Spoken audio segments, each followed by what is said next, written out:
گزرے واقعات اور وہ جو میرے ساتھ پیش آنے والا ہے اور مجھے ایسے موقع پہ کیا کرنا ہے، سب لکھا ہے۔ محمل کا دل زور سے دھڑکا۔ وہ سیاہ فام لڑکی اسے بہت عجیب بات بتا رہی تھی۔ جانے کیسی پر اسرار بھید بھری کتاب تھی وہ۔ آپ کو اس سے کتنا فائدہ ہوتا ہے؟ جتنا تمہاری سوچ سے بھی اوپر ہے۔ تو آپ کے تو بہت مزے ہوں گے، آپ اس کو پڑھ کر سب کچھ جان جاتی ہوں گی۔ ہاں، مگر اس میں کچھ عمل ہیں، پہلے وہ پرفارم کرنے ہوتے ہیں، پھر ہر چیز ویسے ہی ہوتی ہے جیسے اس میں لکھا آتا ہے۔ عمل؟ عملیات؟ وہ چونکی، اندر الارم سا بجا۔ یہ تو کوئی سفلی علم کی ماہر بیٹھی تھی، اسے ذرا احتراز برتنا چاہیے۔ ہاں، سیاہ فام لڑکی مسکرائی۔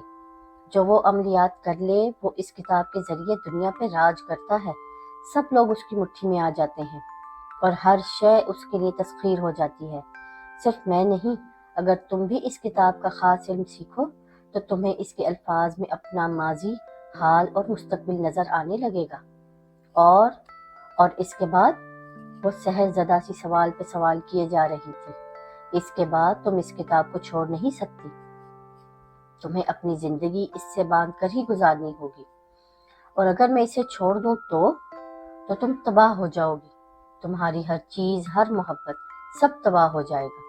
اس کو لے کر تم چھوڑ نہیں سکتی، یہ سب اتنا آسان نہیں ہے۔ محمل گھبرا کر اٹھ کھڑی ہوئی۔ میری بس۔